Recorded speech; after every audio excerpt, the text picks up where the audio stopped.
Քո հրաշքն ամեն օր ուղերձների շարք, արդարադատություն և ողորմածություն։ Մենք մոտենում ենք Սաղմոս 34-ի գանձերը անվանումը կրող ուղերձների շարքի ավարտին։ Այս ուղերձի մեջ այս հրաշալի Սաղմոսը մեզ սովորեցնում է Աստծու արդարադատության սկզբունքների և Նրա ողորմածության մասին։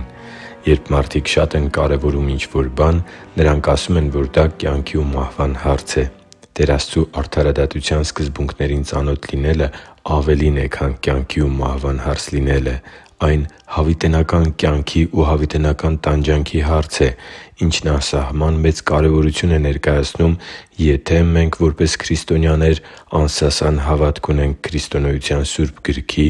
Աստվածաշնչի փոխանցած ճշմարտությունների հանդեպ։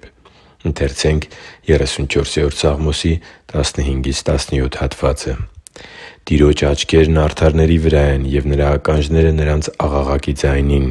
Տիրոջ երեսը չարագործների դեմ է, նրանց հիշատակը երկրից ջնջելու համար։ Արդարներն աղաղակում են, և Տերը լսում է ու փրկում է նրանց իրենց բոլոր նեղություններից։ Սիրելի՛ բարեկամ,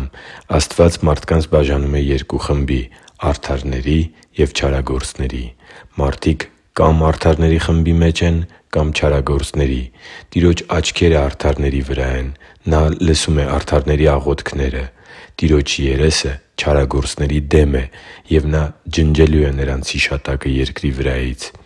Իսկ ի՞նչ չափանիշներով է Աստված մարդկանց տարանջատում որպես արդարներ և չարագործներ։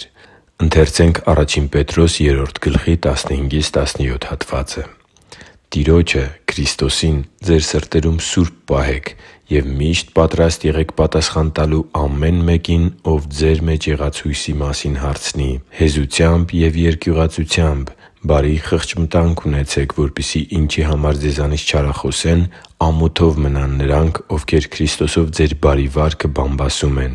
Որովհետև ավելի լավ է բարիք գործելով չարչարվել, եթե դա Աստծու կամքն է, քան չարիք գործելով»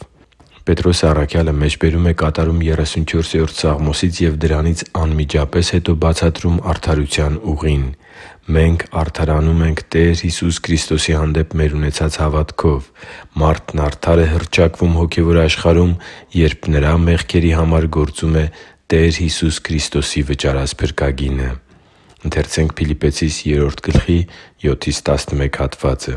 «Բայց այն, ինչ ինձ օգուտ էր, Քրիստոսի համար վնաս համարեցի, և ամեն ինչն էլ վնաս եմ համարում իմ Տեր Հիսուս Քրիստոսին գերազանց ճանաչելու համեմատ։ Նրա համար զրկվեցի ամեն ինչից, որ աղբ եմ համարում, որպեսզի Քրիստոսին շահեմ և Նրա մեջ գտնվեմ։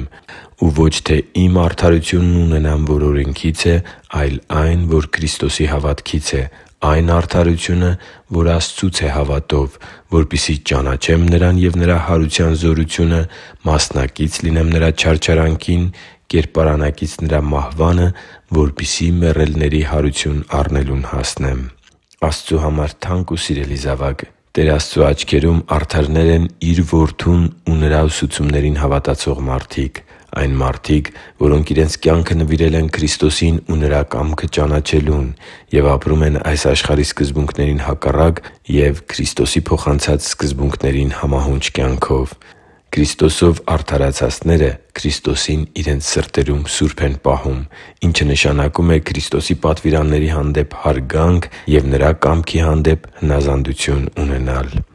Աստված արդարներ է կոչում այն մարդկանց, որոնք ապրում են որպես Տեր Հիսուս Քրիստոսի աշակերտներ և անգամ սայթաքումների ժամանակ դրանց արձագանքում են ըստ Տեր Հիսուսի ուսուցանածի՝ ապաշխարությամբ և մեղքից հեռանալու որոշում կայացնելով։ Նման մարդկանց կյանքը բնութագրվում է հեզությամբ ու երկյուղածությամբ, որը դրսևորվում է բարի խղճմտանքով։ Նման մարդկանց խիղճը խաղաղության մեջ է, քանի որ նրանք իրենց կյանքը նվիրել են Տեր Հիսուսին և կյանքի ցանկացած իրավիճակում առաջնորդվում են Նրա կամքով և փոխանցած ուսուցումներով։ Այսպիսի մարդկանց համար է Տեր Աստծու ողորմածությունը։ Հենց այսպիսի մարդկանց աղոթքներն է լսում Աստված և փրկում նրանց իրենց բոլոր նեղություններից։ Աղոթում եմ, որ դու էլ լինես Քրիստոսի հանդեպ հավատքի շնորհիվ արդարացածների շարքում և վայելես Տեր Աստծու բարեհաճությունն ու ապրես պատասխանված աղոթքների օրհնյալ կյանքով։ Հիշի՛ր, որ դու Աստծո հրաշքն ես, և Աստված սիրում է քեզ։ Շնորհակալ եմ, որ դու կա՛ս։ Սիրով և աղոթքով Արման Մանուկյան։